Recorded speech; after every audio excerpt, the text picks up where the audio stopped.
Did you know that for nearly a century, ancient Egypt was ruled by black pharaohs from an African kingdom to its south?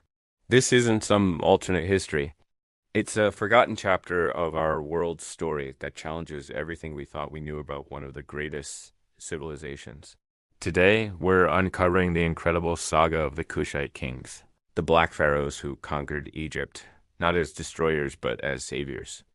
For thousands of years, the relationship between Egypt and its southern neighbor, Nubia, was complex. Sometimes they were trade partners, other times fierce rivals. Located in what is now modern-day Sudan, Nubia was home to the powerful kingdom of Kush. This wasn't a primitive backwater. Kush was an advanced African civilization, a powerhouse in its own right. Its lands were rich with gold, so much so that the Egyptians called it the land of the bow for its skilled archers, and the land of gold for its vast mineral wealth. The Kushites were master ironworkers, their cities bustled with trade, and their culture was a unique blend of local traditions and Egyptian influence. For centuries, Egypt had colonized parts of Nubia, imposing its culture and gods.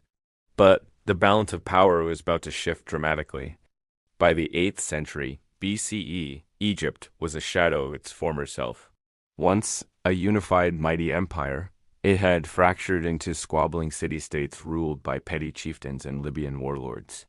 The glory of the new kingdom was a distant memory. The temples were neglected, the ancient traditions were fading, and chaos reigned. Down south in Kush, King Pi watched this decline with growing concern. He wasn't just a powerful king.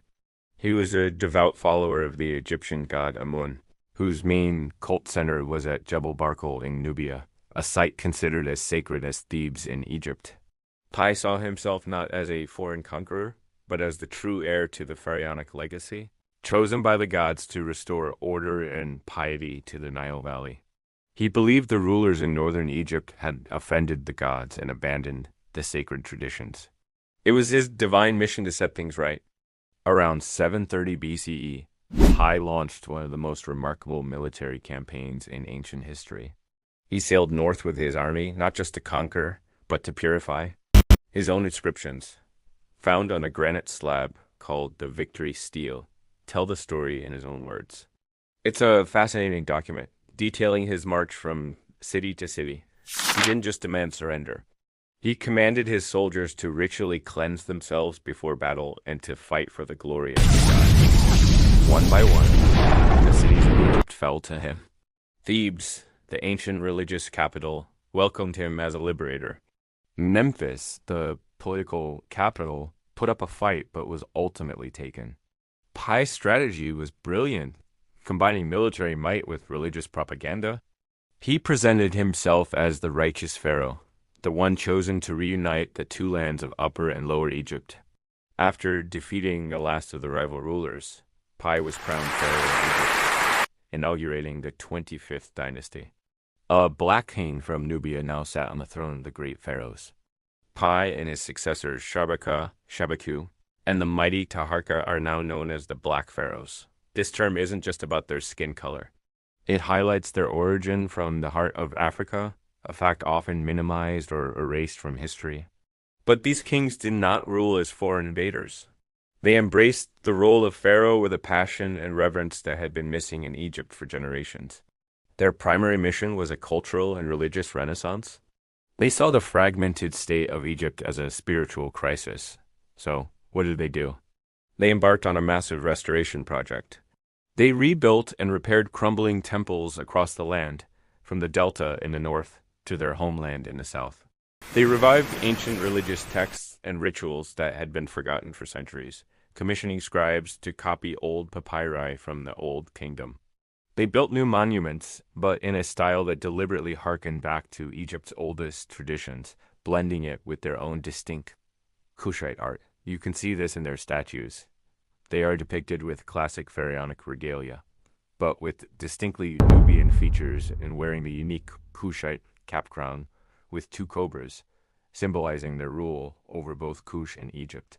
They were protectors of Egyptian culture, not its replacement.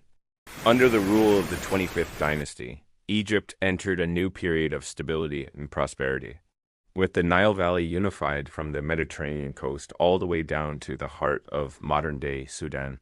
It became one of the largest empires of its time. Trade flourished.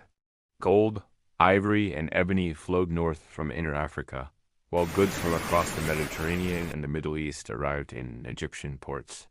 The most powerful of these pharaohs was Taharka. He ruled for 26 years, and his reign is mentioned in the Bible. He was a prolific builder, leaving his mark on temples at Karnak, Thebes, and throughout his vast kingdom. Under his leadership, Egypt was once again a major player on the world stage. But this resurgence of Egyptian power put the 25th dynasty on a direct collision course with the most brutal and expansionist empire of the age, the Assyrians. Hailing from modern-day Iraq, the Assyrian war machine was relentless, armed with superior iron weapons and a reputation for cruelty. The conflict began over control of the Levant, the prized lands of the eastern Mediterranean. Taharka stood against the Assyrians, defending his allies and trying to halt their westward expansion. For years, he successfully held them at bay, but the Assyrians were relentless. Around 671 BCE, the Assyrian king Esarhaddon invaded Egypt. Taharka was defeated in battle and forced to flee south to his Kushite homeland. The Assyrians sacked Memphis and took Taharka's family hostage, but Taharka was not done. He regrouped and briefly retook Egypt, only to be driven out again by Esarhaddon's successor, Ashurbanipal. The final blow came around 656 BCE, when the Assyrians installed a native Egyptian puppet king, officially ending the Kushite dynasty's rule over Egypt. The Black Pharaohs retreated south, where the kingdom of Kush would continue to thrive for another 1,000 years, but their time as rulers of Egypt was over. So, if this dynasty was so powerful and significant, why is it so often a footnote in history books? The answer is a story of deliberate erasure. First, the native Egyptian dynasty that followed the Kushites sought to legitimize their own rule by downplaying the achievements of their predecessors. Later, in the 19th and 20th centuries, when European archaeologists and historians began to rediscover ancient Egypt, their own racial biases made it difficult for them to accept that a powerful, sophisticated black African civilization could have conquered and ruled Egypt. They came up with all sorts of theories to explain away the evidence. Some claimed the Kushites were not truly black Africans, but a different, lighter-skinned race. They misinterpreted artwork and ignored inscriptions that clearly showed the Kushite pharaohs' Nubian origins. For a long time, mainstream history presented ancient Egypt as a civilization that developed in isolation, or was influenced only by the Mediterranean and the Middle East, effectively writing Africa out of Egypt's story. But archaeology doesn't lie. The discovery of the royal Kushite pyramids in Sudan, the victory seal of Pi, and the statues and inscriptions left by these kings have allowed us to piece together the truth. This history matters profoundly.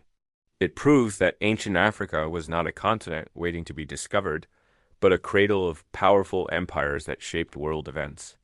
It restores a vital chapter of Black history that was intentionally buried. The story of the Black Pharaohs shows us that the history of the Nile is not just the history of Egypt, but the shared history of a vast African river valley, where power, culture, and people flowed in both directions. It's a powerful reminder that history is often written by the victors, and it's our job to uncover the stories that have been lost. Thank you so much for joining me on this journey back in time. If you found this story as fascinating as I do, please hit that like button. Subscribe to the channel for more hidden histories, and let me know in the comments what you think. See you next time.